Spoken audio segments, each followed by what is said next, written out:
Lend me your ear. I got something you need to hear.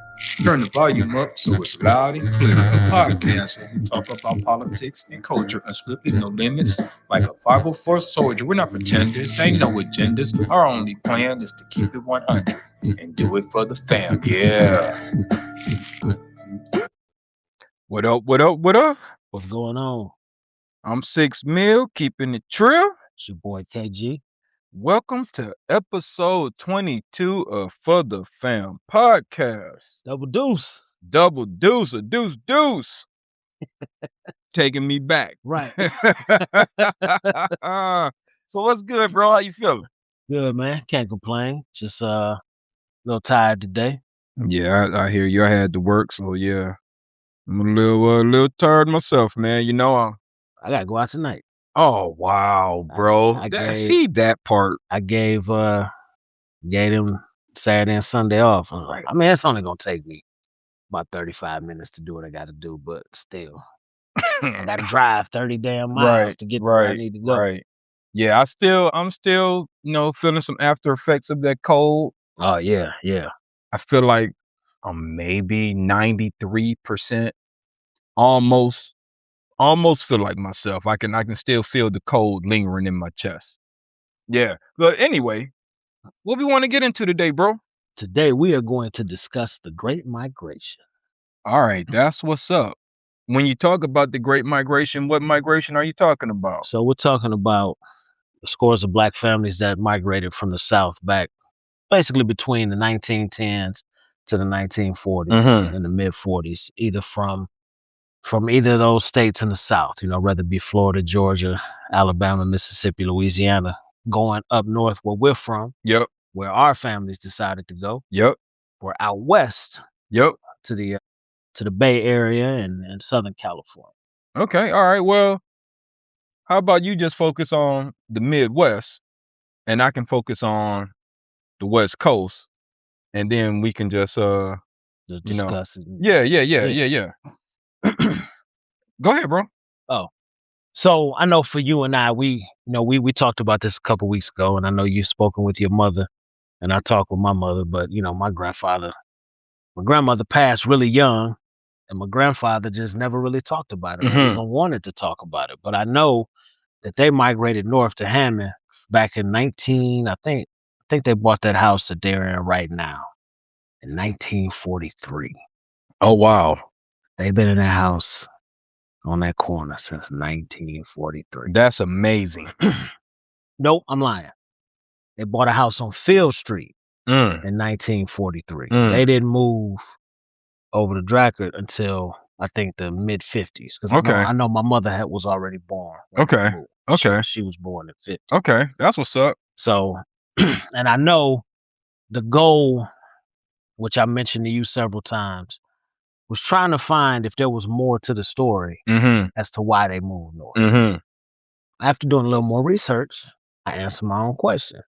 So, obviously, it was for the mills, whether U.S. Steel, Inland Steel, the oil refinery in Whiting, which it was called the Standard Oil refinery, and then they used to make the railroad cars right there off, I think, Summer Street. What I didn't know is that they used to take the Defender, the Chicago newspaper, put it on the trains and sneak it down south and hand them out to the barbershops and the churches to coerce people. Recruit. Yeah, to come up north, which clearly it worked. But that was pretty much what they wanted to do. And obviously, sharecropping, making 50 cents on the dollar? Yeah. That way they come up north and then make all their own money and they don't have to share this money with anyone else. So Yeah. And basically the same thing applies to the Western migration or the second migration, as it may be referred to in certain circles. Basically, the people left from like Texas, Oklahoma, Louisiana, Arkansas, and migrated to the West Coast, Oakland, Richmond, LA, Seattle. And basically, they were also looking for a better standard of life. So they went to the shipyards, and I think there was some aircraft manufacturing, Boeing manufacturing was out there. So it was an economic opportunity, if you want to call it like a quote unquote gold rush for the West. So black families could go out there and prosper. There are some differences between the Western migration and the Midwest migration. Absolutely. Where even though redlining and all of that stuff was still prevalent out West, at least it was more likely that you would move into a neighborhood as opposed to the Midwest where you were probably getting in the projects or some type of apartment complex. So there was that difference, and the microaggressions, the micro racism, which we're going to get into, I'm sure, which is another reason why a lot of black families left the South, because of the overt racism as far as the voter suppression, as far as lynchings. Even though, they try and pretend like, oh, there weren't that many lynchings. Yeah, it was probably more prevalent than they care to admit, and then more prevalent than history wants to recognize. Well, the Bay Area, especially that book I mentioned, the overwhelming majority of that book is discussing West Coast migration. Mm-hmm. And it talks about places like the Pullman District in San Francisco, Mm-hmm. where they gave it to black folks because they didn't want them anywhere else. And the only reason that they were able to give them to black folks is because it was abandoned when all the Japanese were rounded up and put in internment camps. So keep this in mind. You stole the land where you pulled Japanese folk from their homes, Mm-hmm. put them in internment camps, Mm-hmm. and then gave their homes to black people. Mm-hmm. Yeah, it's amazing. It is. I don't even want to get into those Japanese internment camps. I mean, that's a whole nother podcast for a whole nother day, but that is some truly horrific stuff that that was done by the US government.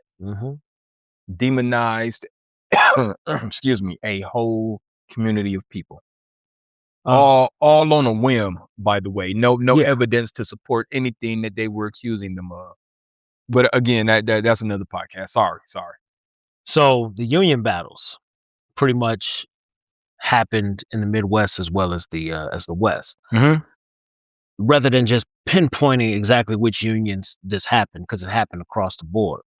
Instead of black folks migrating and being allowed to join the unions, like the white co-workers, they were forced out of those particular unions and into other ones where the union fees were like quadruple the amount. And also, black folks were given some of the jobs for the, what did they call it? It was called, see, I got notes all over the place. What section is that? The hot jobs is what they called them. So they weren't allowed to operate cranes, mills, and machinery.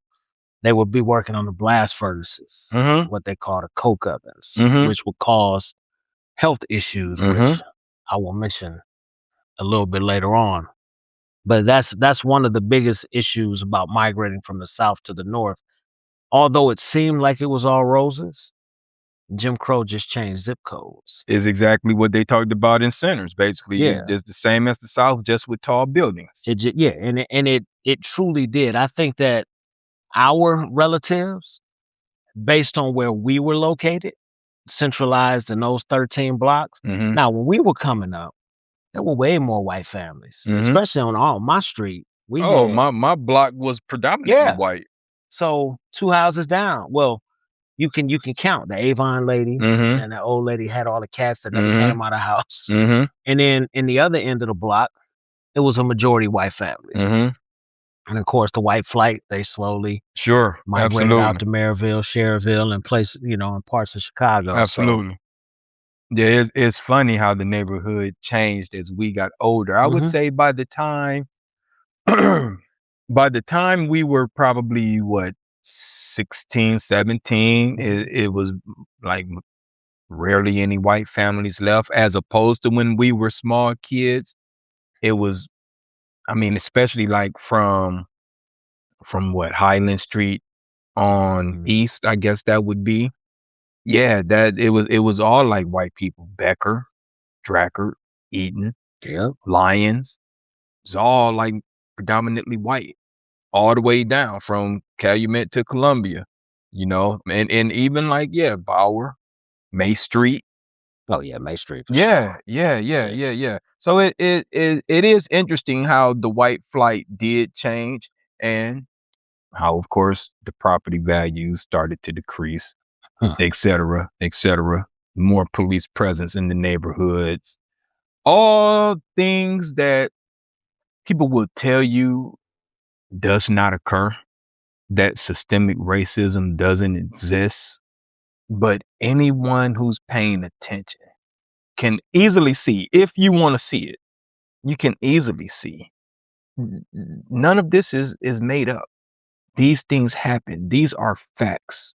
The data supports it. You just got to read it. It's there, and we don't have to read it because we lived it. Yeah, we lived it. And we're not gonna go into full detail about like that video I sent you earlier with that lady. The ignorance. Correct. And she was so confident, willfully ignorant in her ignorance. And look, to her credit, which I can't believe I'm saying that, there was a couple of times during the questioning where she was like, she sounded like she was legitimately saying like, what are you talking about? Yeah. But but you and I looking at it going, what? Yeah.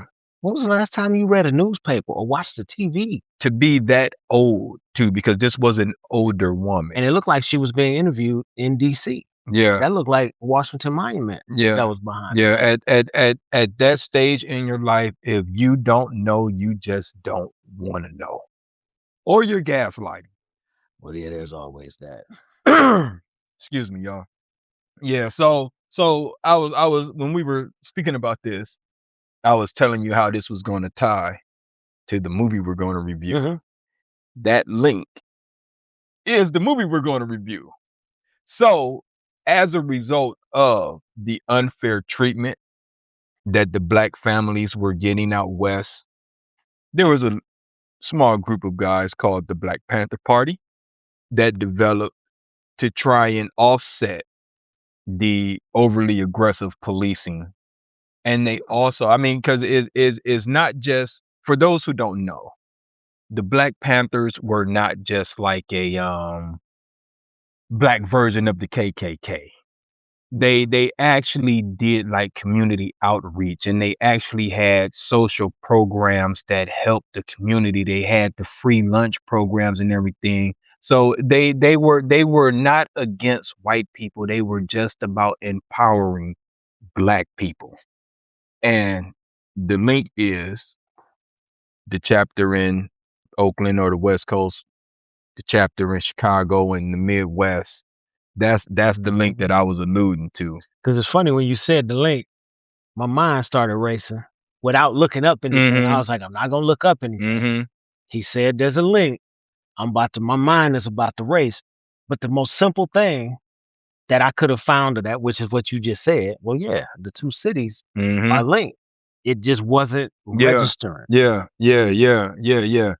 And this was all going on during the 60s and, you know, the civil rights movement, that era. So the Great Migration probably started in like the 40s or 50s. So out west, which like you said is considered the second Great Migration, was in the 40s because of the shipbuilding, the plane build, you know, just having people in places to help build things for the war. Correct. Is what that was. Correct.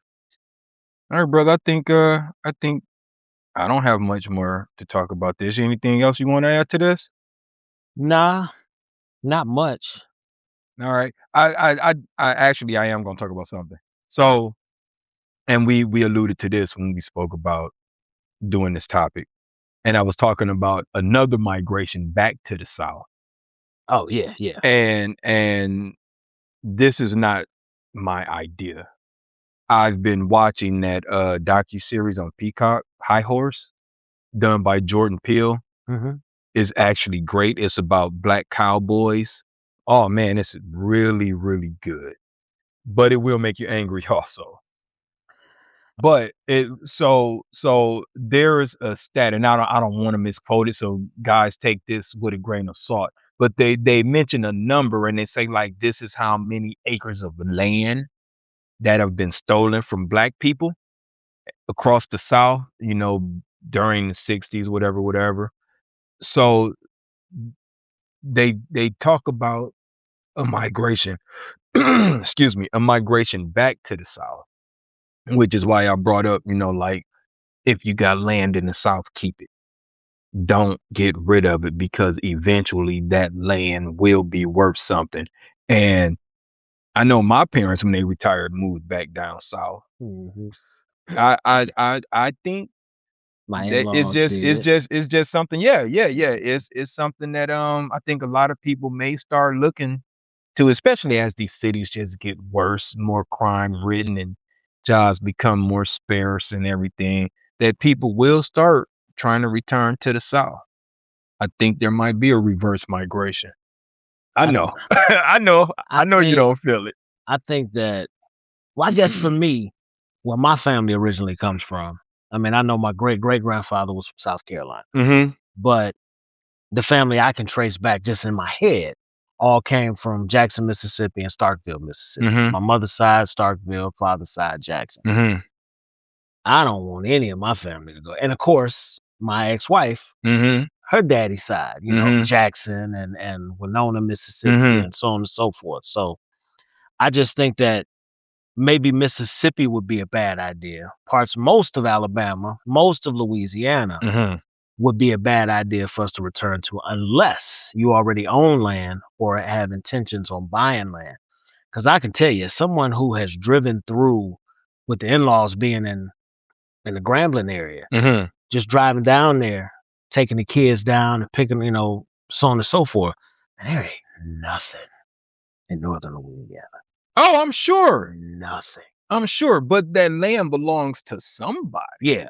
Like there would be there are stretches when you go through these little small towns, like in Arkansas, and then make it in Louisiana, you don't even know you're in Louisiana Yeah, until you start seeing Louisiana license plates. You're yeah, going, oh, yeah. I thought this was just one big desert with a road in the middle of it.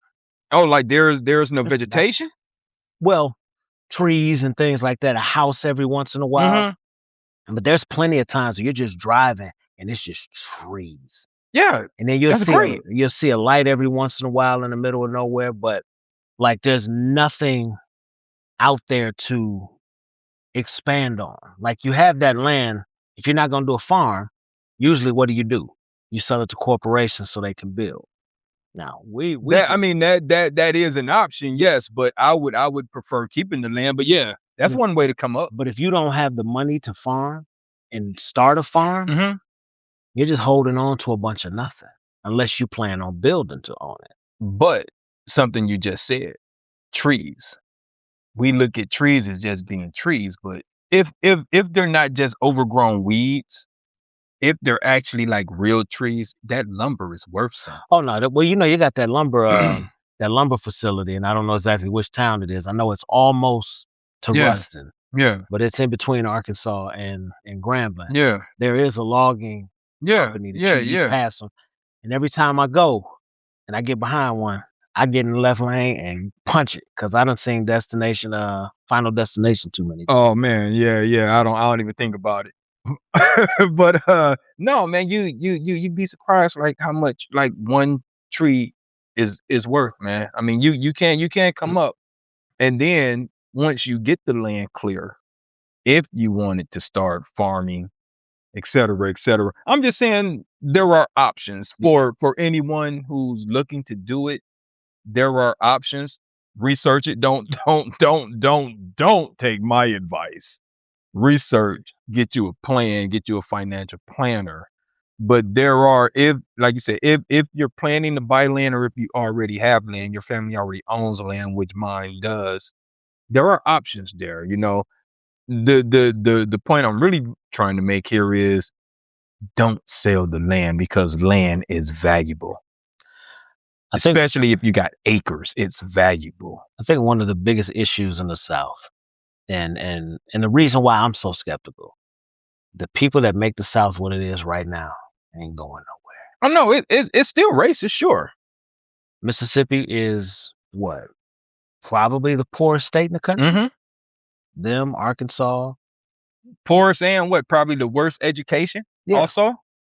Oklahoma's there too. I think Oklahoma's like 47, 48th or whatever. We only know that because that idiot, the superintendent, was doing all that stupid stuff. But it's just like the people that write the checks down there just don't know what they're doing. And they keep getting reelected. Well, they're going to make it tough for us, for sure. And they just keep getting reelected. But with the advancement of technology, and there's ways around it. I mean, the race, I mean, yes, they're going to make it tough, but it's only going to work for so long before, I mean, this isn't the 60s anymore. So you're not just going to have a lynch mob come up and, nah, those days over. So if you got your paperwork in order, you got your documentation in order, we're just going to fight this out. Yeah, that's your ass nowadays. You roll up on the wrong person. For sure. What? Man, knock it off.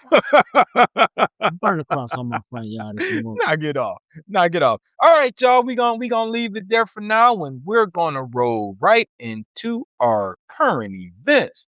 You got a current event you want to address, my brother? I do. So yesterday, day before, whatever. Days all running together now with this administration.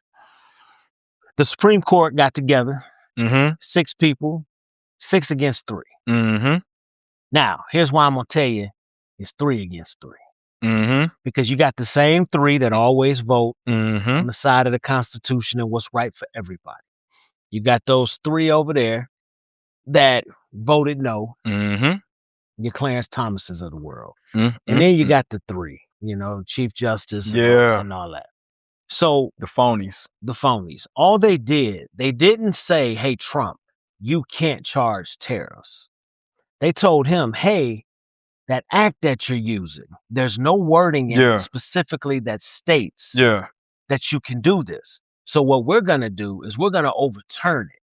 So I saw a lot of Democrats online praising those 3 that broke ranks. No praise. There's no praise. You didn't break. You did what you were supposed to do.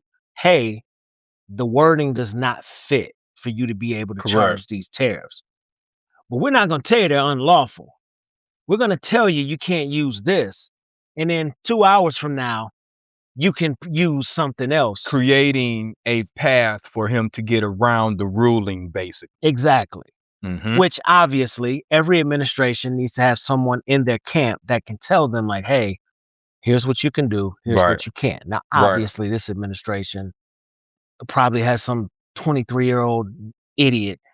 Sorry, 23-year-olds. 23-year-old idiot that doesn't know what the hell is going on in the first place. So he then comes out with a 10% tariff yesterday. And then this morning raised it to 15. But here's why I brought all of this up. Who actually pays for tariffs? The consumer. So we had this conversation. Way, way back. So indulge me for a minute. I want to read some things verbatim. Who actually pays for tariffs? There is a common misconception that the foreign country producing the goods pays the tariff. In reality, the important countries, businesses, and consumers pay for it. Here's how the cost trickles down. The importer directly, when a shipment of goods, electronics, steel, clothing, whatever, reaches the border, the domestic importing companies, such as national retail chain or a manufacturer buying raw materials, must pay the tax. Right there. Or it won't get released from customs. It won't get released. I know. I used to do imports. I know this for a fact. You did that, what, 2 decades? Yes. So ultimately, it's the consumer, because the importing business now faces higher costs, and they usually, now I'm not going to sit here and say all companies do this. They usually pass those costs directly to the consumer. When you go to the store, that foreign-made product now has a higher price tag. So the foreign exporter, sometimes a foreign company will lower its own prices to help offset. Now, you and I both know that's not likely to happen. Very rare. 9 times out of 10, that ain't happening. But obviously, you'll have, like, I'll just use Walmart, for example. Say Walmart has a partner that they deal with exclusively. that partner wants to continue to get their product into the US, into the hands of Walmart. So if Walmart tells that importer, exporter, yeah, we ain't paying you more. Oh yeah, no. If you start, because of these tariffs, we're not gonna mess with you no more. That company will likely negotiate with Walmart, lower their prices so Walmart can then write the check and still pay the same amount of money. But for those listening, you pay for the tariffs. So this nonsense about we've raised whatever amount of money, that's all fine and dandy. But you know who paid it? Your local farmer paid it. Your local steel importer paid it. That lumber that we get from Canada to buy houses. And you know what happens when builders have to pay more money for lumber? Houses cost more. Houses cost more. Correct. This nonsense. Like, I'm 50 years old. You 50 years old. I've known what tariffs are for 40 or 30, 35, 40 years. There are rare, and I mean really, really rare occasions. And I don't want to get bogged down into like Incoterms, which if you've ever worked in logistics, you know exactly what I'm talking about. But there is an instance where the exporter would pay duties, delivery, taxes, all of that. But it's very rare. And it's usually when they're trying to curry favor, duty free, with someone. So I want you to build a relationship with me. So I'm gonna do this first shipment. Yeah. I'm gonna pay for everything and let you see how it moves. And then if you like it, that goes away. This was just like a one-time offer, just so you can see how productive or how marketable or how that's just profitable. Exactly. Yeah, that's just good exactly. It's very rare that the exporter actually pays for the tax and stuff. We're not saying it doesn't happen, but it's rare. Okay, it's not happening for these farmers, though. Yeah. So yes, you are correct. There are instances where it does occur, but it's very rare. Yeah. A tariff is a tax. Point blank, period. Yep. End of story. And as far as the Supreme Court goes, they still have a lot of things on the docket.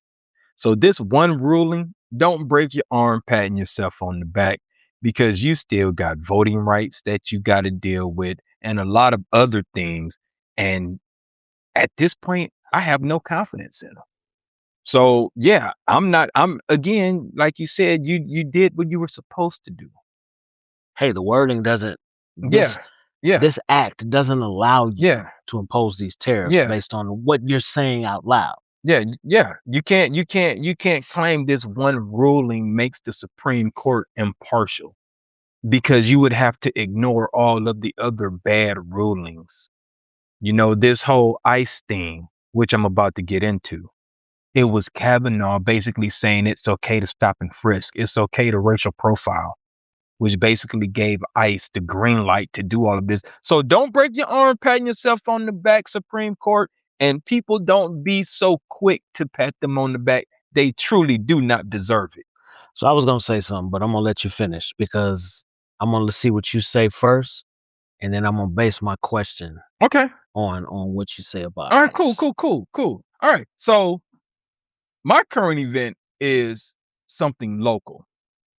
It may reach national attention, not because of the nature of the story, but because politicians, and Republican politicians in particular, love to politicize tragedy. And I am so sick of it. It makes me sick to my stomach. What am I talking about? There was an accident a couple of days ago right outside of Indianapolis where an Indian truck driver ran a red light and killed a 64-year-old white man or something like that. And he was white for sure. I'm talking about the age. Okay. Okay. And immediately you got this idiot Jim Banks on TV, who isn't domiciled anywhere around this area. He's immediately on TV talking about how this makes him sick, and how talking about how this is why we need ICE in Indiana, et cetera, et cetera. The guy has a valid CDL. He's not an illegal immigrant. That means he has a work visa. Nothing illegal. Yes, he ran the red light. That's illegal. You handcuff him, you put him in jail for that. And you try him. Absolutely. But do not introduce all of this illegal, undocumented foreigner mess into the conversation. This is not a political issue. It's a guy who committed a traffic violation and killed someone. That's it, period. Leave it there. Don't try and politicize this. I'm willing to bet dollars to donuts that he probably hasn't called this guy's family. I mean, Jim Banks, and offered any type of condolences or anything, but you want to get on TV and grandstand about immigration and ICE and all. And it's just like, man, knock it off. This is what makes me sick to my core about Republicans. They want to politicize tragedy so much. Every issue they want to try and make it a political issue, when usually it's just something local that needs to be handled locally. It's not a big national story. It's not something that you should be politicizing. If you feel that bad, call the family, offer your condolences, say we're going to prosecute this guy to the fullest extent of the law. All of this talk about deportation and, this is why we need ICE and we need tougher migration law. Knock it off, punk. Just stop. And I guess one thing for me that I don't understand, it's do they honestly believe that Americans run this country? Like, that is a legitimate question. Who the hell do you think is working in these hotels?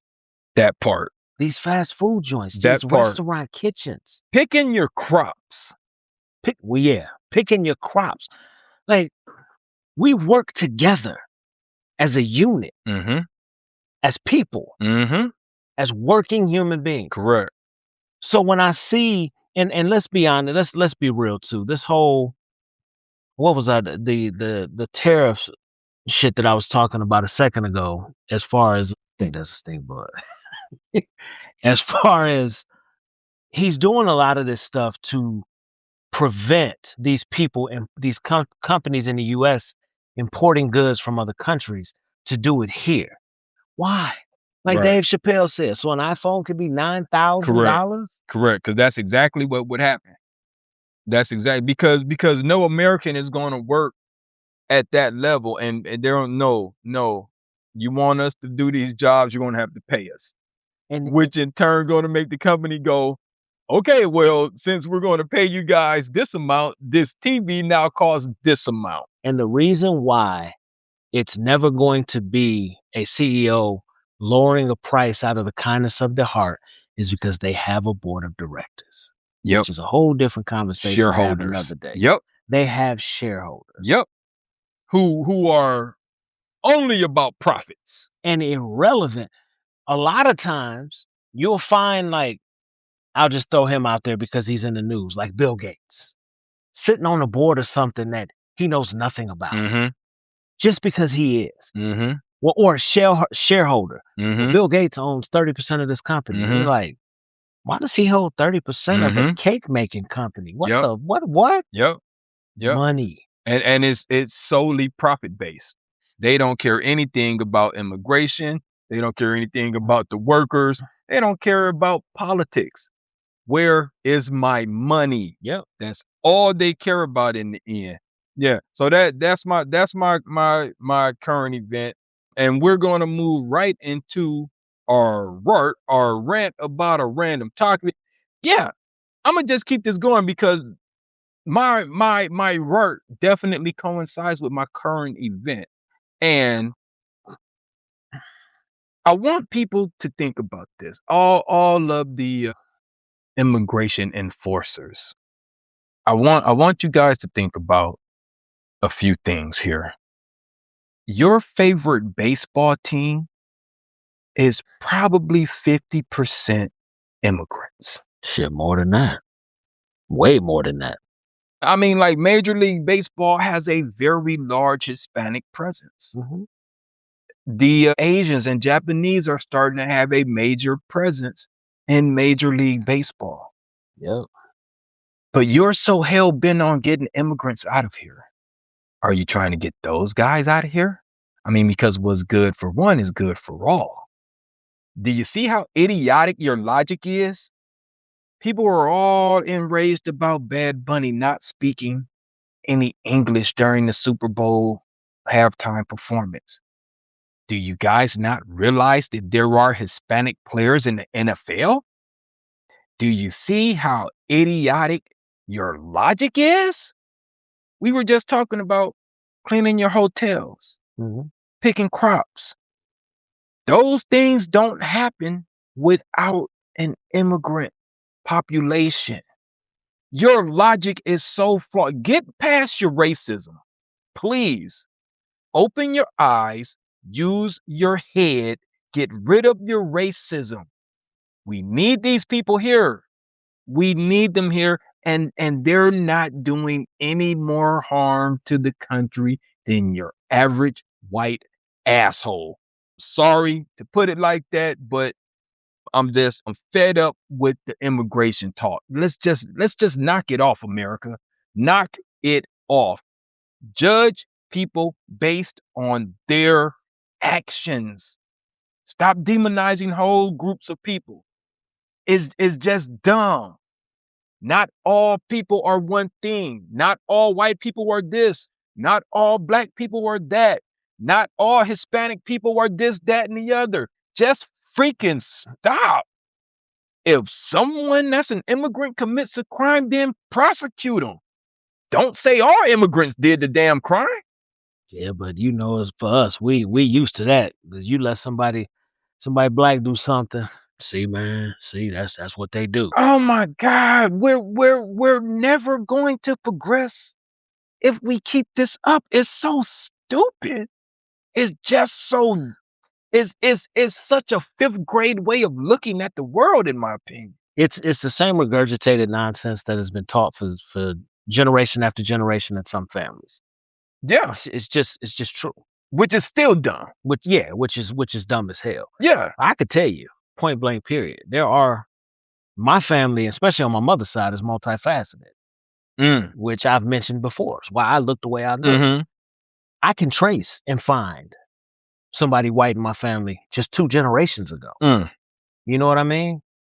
What would have happened if that person would have said, "Nah, don't marry that black man. Don't marry that black woman." Yeah. Hell, I might not be sitting here. Yeah. Real talk. It's silly and it's stupid. And I am beyond thankful that my parents never, ever taught me to hate anybody. And when I say that, like, I feel sorry for kids who grew up with parents that preached any type of BS in their home. I can honestly say my mother and father didn't feel one way or another about, they were equal. Like, if you did something stupid, you were called out on it. Correct. And it didn't matter if you were black, Correct. white, it just was what it was. Correct. Now, I'm not an idiot. I understood what the world had in store for me. Correct. But my parents never taught me. They taught me to be mindful of where I'm going, where I'm at, how to act if you got pulled over. You know, which is something that we definitely shouldn't have to talk about, but it is what it is. You've done it Yeah. twice. I've done it 4 times. Yeah. And guess what? You're going to do it again when your granddaughter gets older, and I'm going to do it when all my grandkids get older. Right. It's just, it's insane. It really is insane. And in my opinion, it shows a lack of intelligence. It's 100% a low IQ individual who hates a group of people based on something they have no control over. It's the dumbest thing ever. It's like hating all people that's under 5'5". Well, damn, what I'm supposed to do? I can't get taller. Or the fact that both of us are what, 5'9", Yeah. between 5'8.5", 5'9". The overwhelming majority of this country is 5'9". It's the average height. It's the average height. Oh, you too short. Yeah. Because I can easily go find 200 people my height quicker than I could find 200 people Well, 6'5". this is totally going into like a totally different topic, but on my YouTube page, I did that video about robotics. Mm-hmm. Do you know what height they make them? What, 5'9"? Because it's optimal. It's optimal for them to get the majority of jobs done in warehouses and whatnot. So they make those robots 5'9". If they made them too tall, then they have problems fitting in the certain areas. So 5'9" is the optimal height. And you can Google that, whoever you are saying, man, forget y'all short dudes.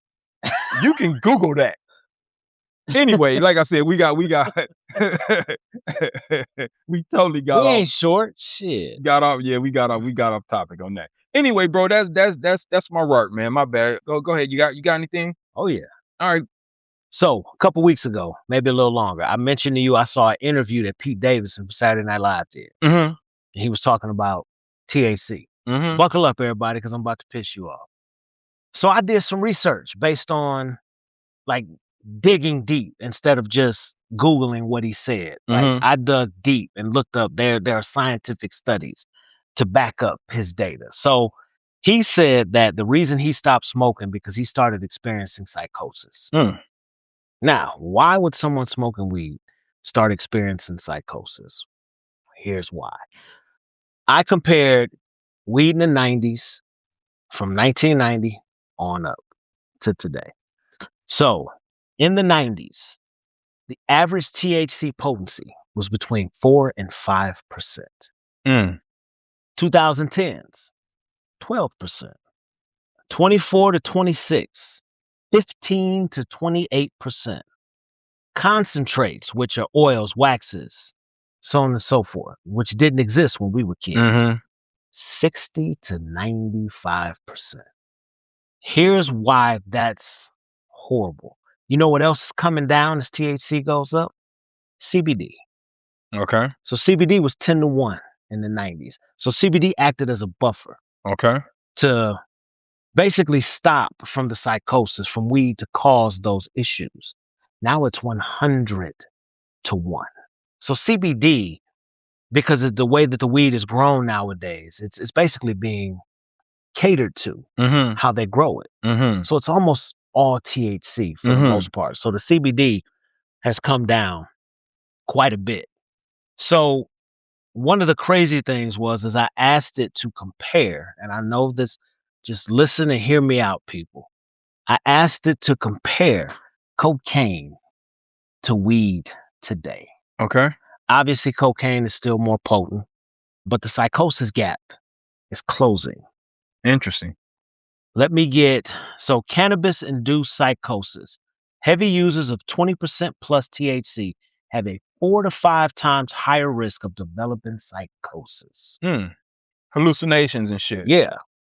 Because the CBD acted as a buffer, and it's almost non-existent in current strains of weed. And anyone that goes shopping in medicinal shops understands that if you some of the THC in there, people our age and older are terrified of trying the weed today because it scares them based on what they did before. You and I knew plenty of functional weed smokers. Somebody smoke a blunt, go out and play basketball for 3 or 4 hours. None of these dudes can do that. They all seem like they're just out of it. So the cannabis today, high-potency cannabis today, increases heart attack risk by 25% shortly after use. That shit didn't happen in the 90s. Cocaine causes immediate vasoconstriction and extreme heart strain. Think about those two statements I just made. Yeah, one is a little more clear that cocaine can kill you. Either way, you're making the heart pump a lot faster than it needs to. Exactly. The brain function for high-potency cannabis today heavily impairs working memory and impulse control in 60% of current users. And obviously, this is based on a study. Whereas cocaine improves short-term focus but destroys long-term impulse control. Now, I got two more comparisons, and I'm going to tell you why I'm comparing these two. Irritability, severe insomnia, and brain fog that can last weeks. That's cannabis today. Brain fog, what? Couple hours back in the day? Yeah. Intense crash, deep depression, and physical cravings. That's cocaine. Virtually zero risk of fatal overdose of weed. So that still stands. Zero risk of fatal overdose. And of course, cocaine has a high risk. The fact that I'm even comparing these two is terrifying. Correct. Because if I would have even brought any of this up or even Googled any of this stuff 20 years ago, there would have been no studies. And people would have been like, dude, you're out of your mind. I smoked a half pound in 3 days. You smoke a half pound now, you're done. You might have to call off work for a week because of the risk of psychosis and the different things that it causes. But like I said, it says in the 90s, the THC was, 10 to 1, and now it's 100 to 1. So the THC is just basically gone. It's just like, what did they say? It's like drinking like grain alcohol straight nowadays compared to back in the day, like using a chaser, like drinking strong liquor with orange juice or something like that. Yeah, and I mean, when you consider that your frontal cortex isn't fully developed until you're 25 years old, I mean, you're basically just damaging your mental capabilities. At that point, your decision making becomes incredibly impaired, and those are long lasting effects. I did some studying years ago. It takes years. The brain does eventually recover. Like if you've been a weed smoker for the last 10 years and you decided to stop, those negative impacts that it has on the brain, on the frontal cortex, it would heal itself because that's what the brain does. But it's going to take a very long time for you to actually get over those effects. The only thing I'll say is the tolerance. People do build up a tolerance. So even though it's stronger, I'm not disputing any of that data. The fact that the body develops a tolerance and somewhat adapts, even though the internal effects are still there. So, and I'm trying to find the exact, because there was an exact sentence that I made sure that I highlighted where it stated that yes, the body has a tendency to adjust, but you can't adjust to something that's 4 times stronger than it was just 25 years ago that fast. They said your body's just not designed to do that. Like, for example, if you drink grain alcohol, like say, weed smokers. Matter of fact, one of my neighbors, stay high, stay zooted, and he worked midnights. So I don't know how the hell he functions. It would be like him drinking grain liquor every day, all day. Eventually, he's going to crash. Yeah. Literally and physically. Yeah. It's your body's just not designed with the way that it's manufactured now. It's kind of like that person that, yes, you got that person who snorts cocaine for years and never has an issue. But if you do it every single day and it gets stronger and stronger, you're going to die on the cocaine, that is. Interesting. But the fact that the psychosis is 4 to 6 times higher. Yeah. And I can hear people now say, man, we don't do this and don't do that. I'm like, understand, it's designed to be what it is now because it's legal in so many places. Capitalism. They're going to make it as strong as they can to make as much money as they can. They don't give a shit about how you feel or nothing. Correct. Because you know that these studies were not done by the cannabis industry. No, not at all. Not at all. No, I get you. I get you. It needs to be said. Again, like I said, I mean, we know there are people just going to immediately say this is bullshit, but data is data. Whether you choose to accept it or not is on you, but data is data. But even if you are a weed smoker, and especially if you're someone our age, because we still know people our age for sure. smoke. You're not stupid. You know that when you take 3-4 hits of this weed, it's a lot stronger than what it was back then. But just the fact that you can smell it from a car that drives by you in front. I be driving down the road, and be like, good God. It is that is amazing. Just like, or you can smell somebody, you know, that's 50 feet away from you. You're just like, damn, man. Well, my neighbor, he'll hotbox, get out the truck, and I can always tell when he does, because the hallways are just saturated with it. Yeah. Good stuff, man. Good stuff. Anything else you want to add to that? All right, cool. All right, y'all. With that being said, we gonna slide right into our 5 on the Black Hand Side movie review. And this movie, we kind of alluded to it earlier. It kind of correlates with what we were talking about in our main topic. And that movie is Judas and the Black Messiah. Take it away, my brother.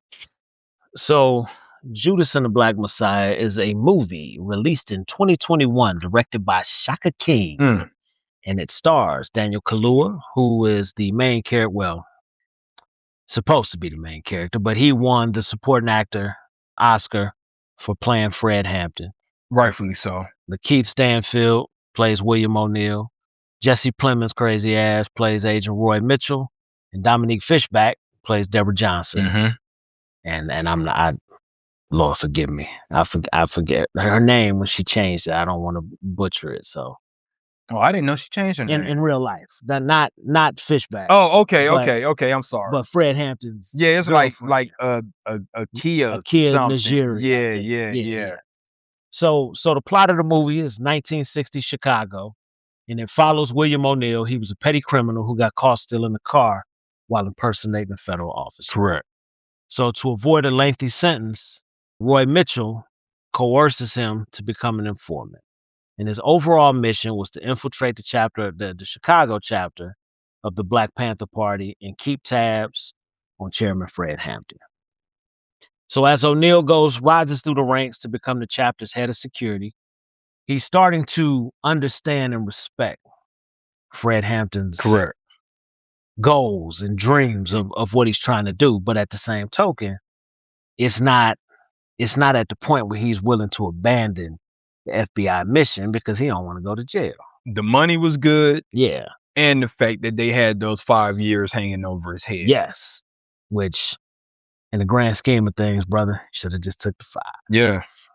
Who knows what would have happened, right? What would have happened in Chicago behind that? Like I was telling you, upon rewatch, I never, ever, ever want to watch this movie again. Not because it's a bad movie, but because this movie was absolutely infuriating to me. The first thing that I just can't get over is the fact that these were kids, children, barely 21. All of my kids are older. Exactly. Than these main characters. Exactly. These were kids that were targeted by the United States government. For what? They didn't do any type of violence to anyone. All they wanted were equal rights and equal treatment, which every citizen is supposed to have. That's all they wanted. They weren't talking about executing anyone. They weren't burning crosses on people's yards. They weren't starting riots. They just wanted equal. They just wanted the United States to be what the United States is supposed to be. That's all they literally wanted. But the government, if you don't agree with their message, these are the links that they will go through or go to quiet you. Much hasn't changed, by the way, but just to see it, you know what I'm saying? Is oh Lord have mercy. I'm getting angry just thinking about it, man. But I will say this. First of all, rest in peace to Reverend Jesse Jackson Sr. Mm-hmm. We lost a legend this week. Jesse Jackson got the Rainbow Coalition from Fred Hampton. Mm-hmm. Yes, sir. Fred Hampton was the one who originated the idea of bringing in people from every race. The Panthers, the Lords, the Young Patriots. Yep. And a bunch of other street gangs, which I'm assuming is, the Vice Lords. Yep. Peace Stone Rangers and so on and so forth. Yep. Yep. And the core of his message was, let's go get the elites. Let's start a class war, not a racial war. All of us poor people are in the same boat. So let's all look up and let's go get them, which coincides directly with our topic we had last week about the goddamn French Revolution. So I'm going to give you his direct quote that was left out of the movie because, obviously Hollywood is full of capitalism. And the last for sure. thing they want to do is say, we don't think you fight fire with fire best. We think you fight fire with water best. We're going to fight racism, not with racism, but we're going to fight it with solidarity. We say we're not going to fight capitalism with black capitalism. We're going to fight it with socialism. There you go. That was his exact quote. There you go. But all they do is tell you how bad socialism is, even though we already have implemented aspects of socialism into capitalism here in America. It's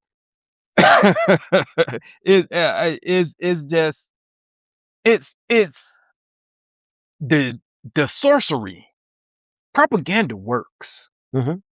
If you tell the lie long enough, it replaces the truth. Yeah. And it's worked on all of us at some point. Exactly.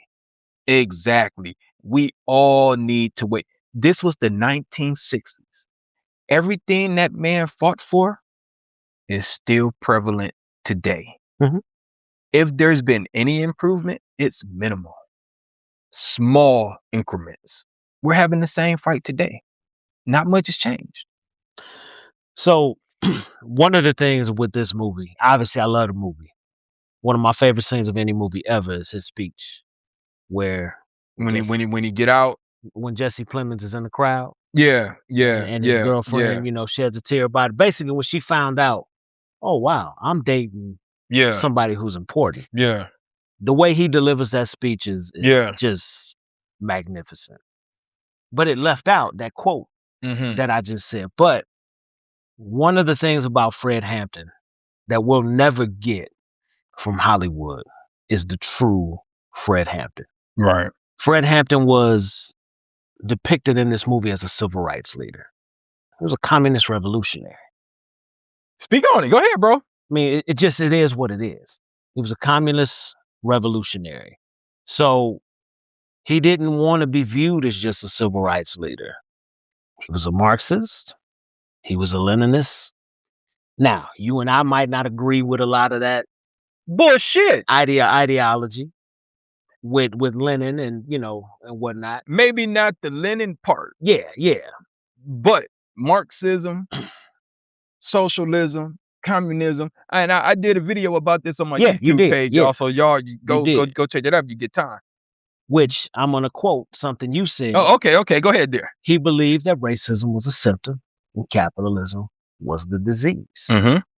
Hollywood's not gonna put that in their movie because Hollywood wants to make money. And once you start putting that in movies and letting that marinate and letting that idea marinate, that's gonna cause problems. Yeah. Now, you and I probably wouldn't care because we would have expected that to be in the movie. And I've got several things with him that were left out. The Little Red Book. So the movie, we see Hampton giving speeches and organizing community programs. But the reality, he was deeply influenced by anti-imperialists, Karl Marx, Lenin, Che Guevara, and Mao Zedong. Now, obviously, Lenin and Zedong, we do not, in any way, shape, or form, want to promote them and what we're saying. So the Black Panthers funded themselves. They would buy copies of Mao's Little Red Book and sell them in order to buy shotguns to, you know. Now, obviously, we know why that wasn't in the movie. So it strips away anything that's the anti-imperialist context of the things that he said. Rainbow Coalition. So the film shows, you know, the young lords, the Puerto Ricans, and, you know, the young patriots, which are a group from the South. Yep. It plays out in racial harmony. Whereas the reality, the Rainbow Coalition wasn't just let's stop racism. It was class solidarity. Correct. Which you've mentioned a bunch. Correct. What we're going through now in this country. Correct. Is a class war. Correct. And it's been that way for a very long time, which he recognized at 20 years old. Correct. Well, he was 21 when he passed. Yeah. But when he was doing all of this stuff. Well, just think, bro, he did what, 2 years in the joint? Yes, he also did 2 years. So he was probably 19 when he started. 17. Jeez, OP. When he started organizing, he was 17, 18 years old, somewhere around there. And then he did the 2 years. And then, of course, the quote. And that's, you know what, I want to mention something. Larry Hoover. Larry Hoover, Jesus Christ. Lord, forgive me. J. Edgar Hoover. But the Larry Hoover thing tracks. Jesus Christ. Being that they were in the city. Right. The Larry Hoover and he thing was tracks. Around. Yeah. I get it. The COINTELPRO program in general. When you look back at some of the things that the FBI did, the files they kept on celebrities and it on everyone. Hoover kept files on everyone. Dude, he should have been arrested. He really should have. He's the traitor to America. He's the real traitor. Like, you had FBI files on Lucille Ball. Yeah. Like, some of the things that the FBI was allowed to get away with during this time is mind-boggling. And with the help of the Chicago PD at this time, for you know, spoiler alert for anybody who hasn't seen the movie, they assassinated him. 100%. But they assassinated King. And lied on it and lied about it for what? 40 plus years until somebody recreated everything, took those sticks where it shows the trajectory of bullets and realized that the Black Panthers fired one bullet. One bullet. Fred Hampton was asleep because he was full of barbiturates. It reminds me, and I guess what happened to Fred Hampton and those guys happened first in the 60s, but it also definitely resembles the movement in Philadelphia when basically those police they bombed the whole block, killed all those people, fired the first shot, and then try and say they were fired upon and just lit that building up. And it was like, no, they fired back at y'all in self-defense. Y'all shot at them first. And all these people wanted was to be left alone.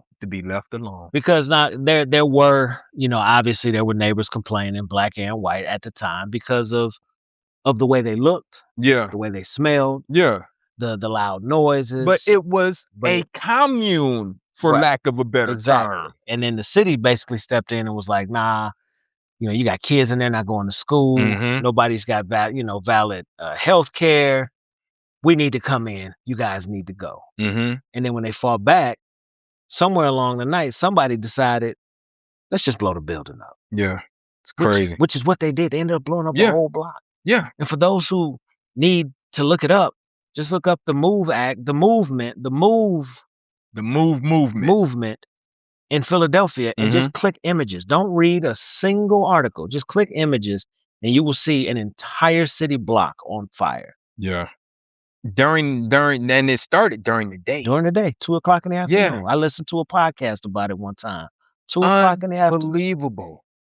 Bystanders out there. They luckily didn't shoot any bystanders. Could have shot bystanders. I think they said there were almost 20 kids in that house. They were shooting and kids were there. It's amazing, bro. It's amazing the lengths that the government will go to hurt black people.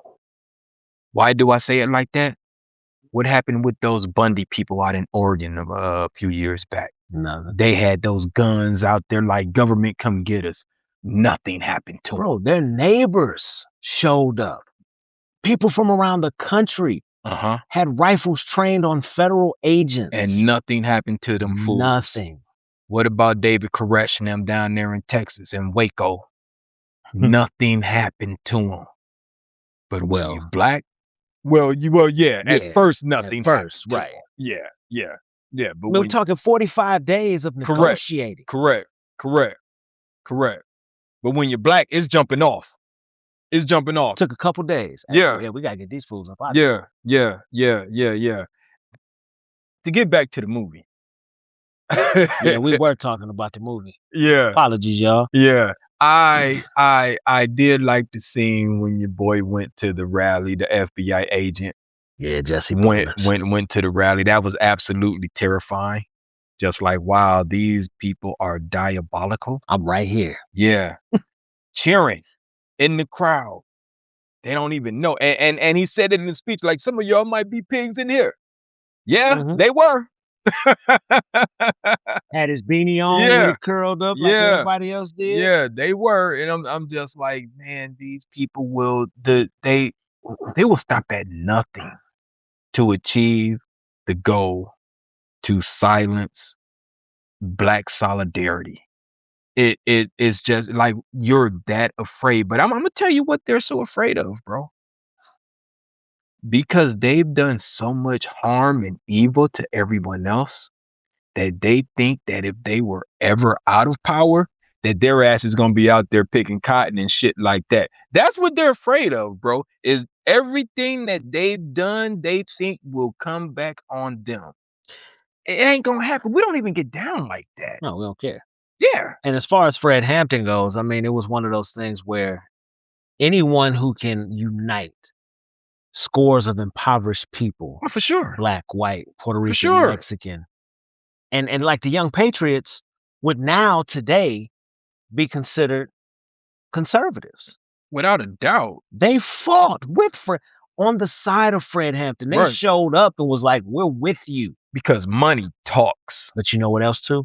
Back in those days, and we've talked about this previously as well, whatever happened to those people who said that the government could not overreach? Right. That's what the Young Patriots were. The real Young Patriots back in the 60s. These ones now are all for government. Yeah. But you're right. Right now, at this very moment, they're all for government. But what they're really for is just about oppression. Yeah. They just don't want to see anyone else rise up.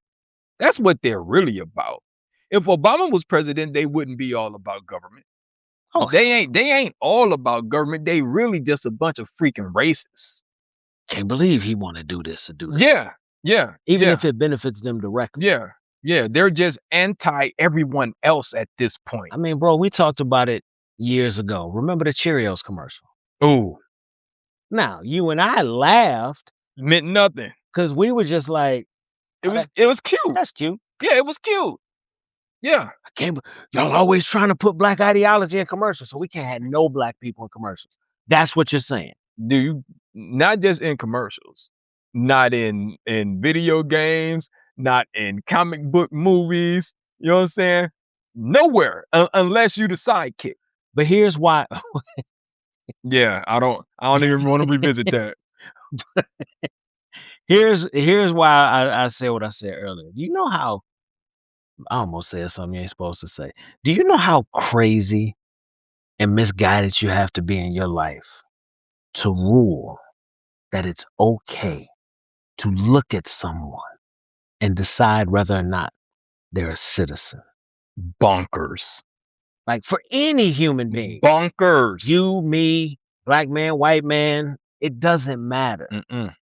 To be in a position of authority, if that's even brought up in a room, everyone in the Supreme Court should look at each other and go, well, absolutely not. Right. Of course you would never do that to anybody. Right. But, especially considering you got a couple people from the South in there. But one in particular. That's why I'm like, you can't praise these fools because they allowed that foolishness to pass. Yo. That's why you can't praise them in this moment. I'm sorry, you just can't. Oh, Lord have mercy. This is a 5 for me. Even though yeah. I don't ever need to watch it again. This is a 5. I love these type of movies that expose Mm-hmm. real history, real historical facts, and expose just how nasty the government can be. For all the systemic racism, people don't exist. Like we were saying earlier in the podcast, just open your eyes. The evidence, the data, it's all right there. I'm sure there are some moments for dramatic effect, but this is largely a true story. These things happen. But you said 5? Oh yeah. All right, 5 for me also. But I wanna just scramble your mind with something real quick. So this movie is called Judas and the Black Messiah, Mm-hmm. which is an oxymoron in my opinion. Most people can make the connection that Bill is Judas. Fred Hampton is the Jesus character. Mm-hmm. Here's the mind scramble. If Jesus had to die, it was predetermined. It was his destiny. So everything that Judas did had to happen in order for Jesus to get crucified. Mm-hmm. Did Judas have a choice in this matter?